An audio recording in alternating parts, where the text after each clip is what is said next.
Hello everybody and welcome again at Learning is Fun.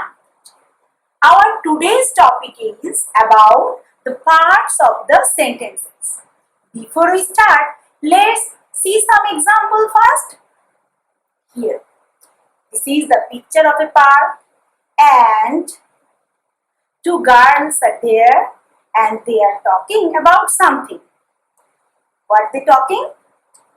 They are talking about the park is open and we can play here. So, what is the purpose of their talking? They are actually trying to communicate with each other or with one another. So, the purpose of a sentence is to communicate. Your own views and ideas with others. And how do you do that? You use words, several words. You use words in order to communicate your own ideas and thoughts and expressions with the rest of the world.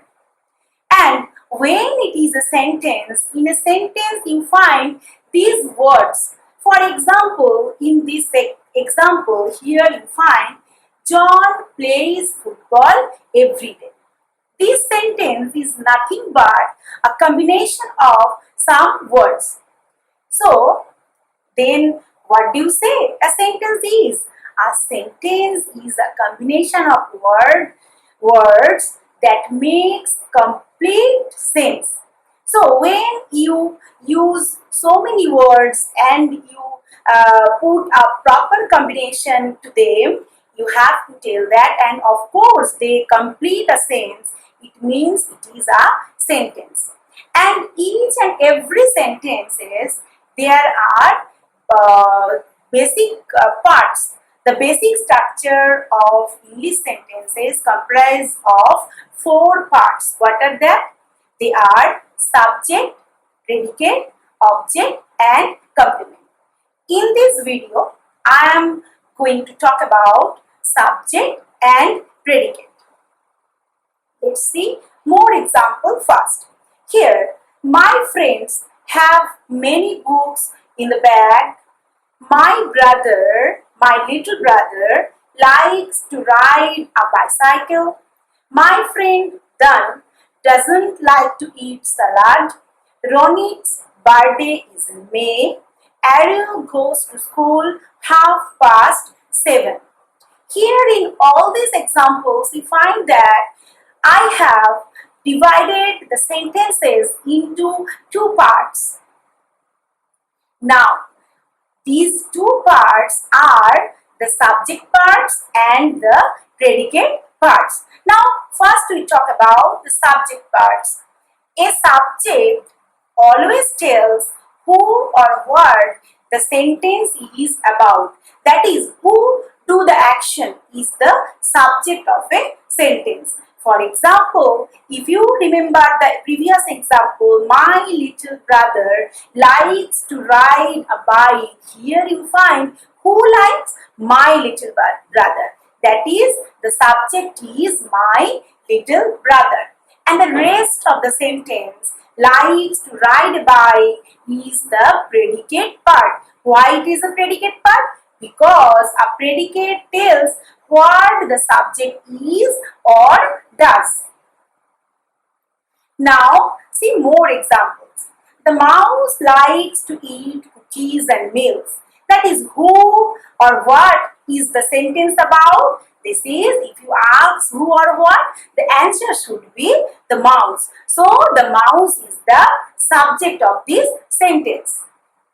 Similarly, in the second example, we find Judy and her dog run on the beach every morning.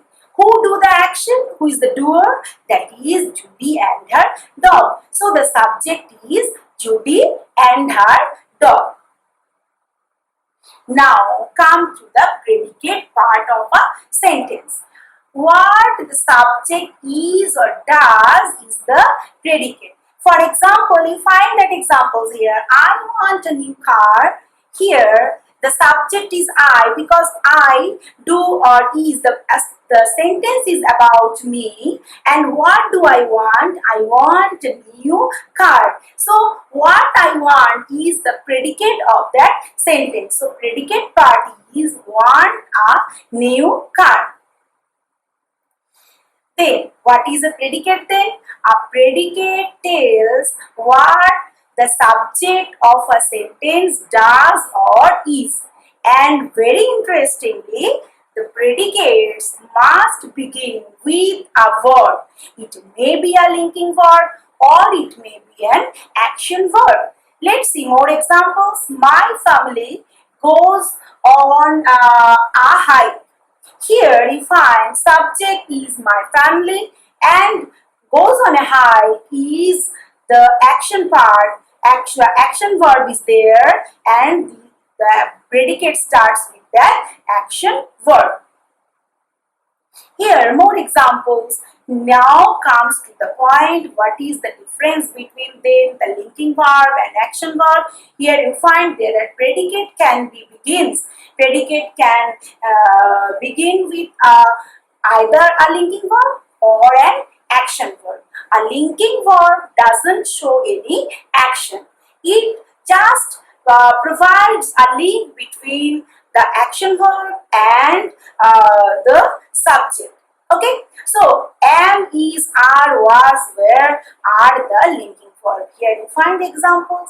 The water is cold. Here is a linking verb.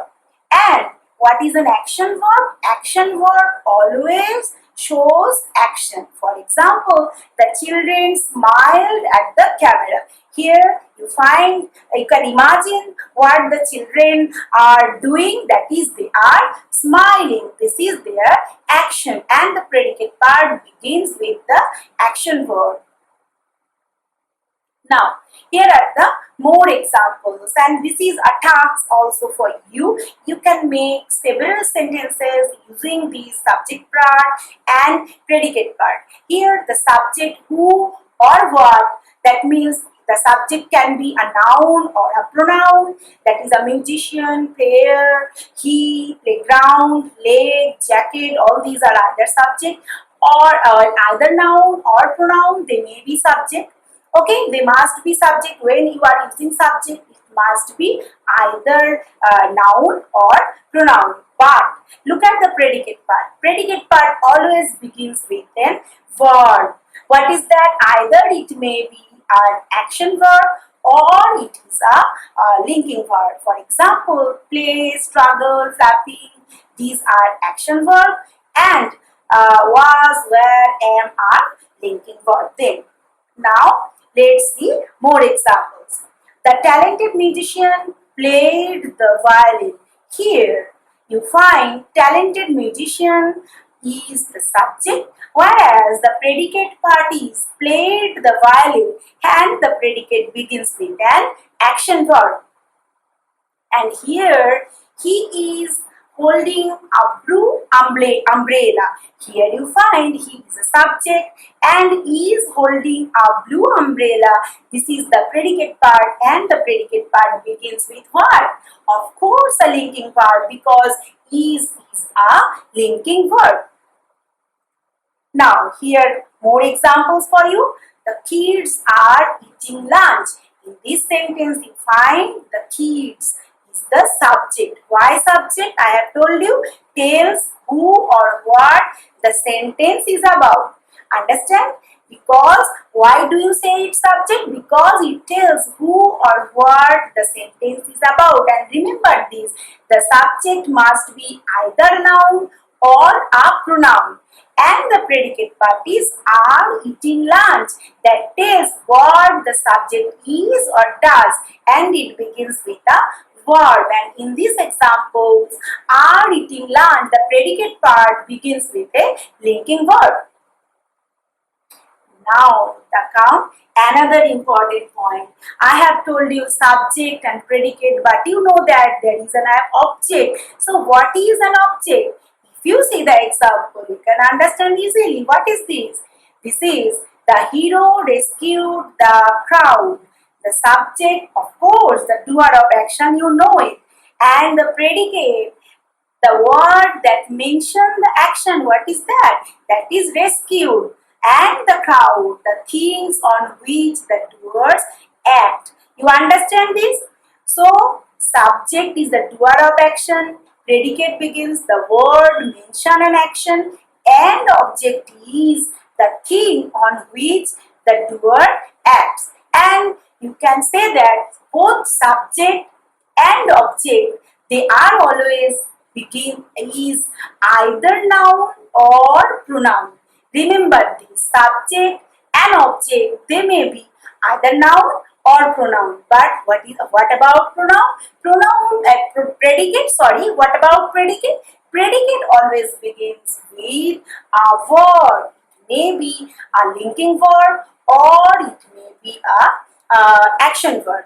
Okay, this is the prime and major difference you can find in any sentence. So I can summarize again for you.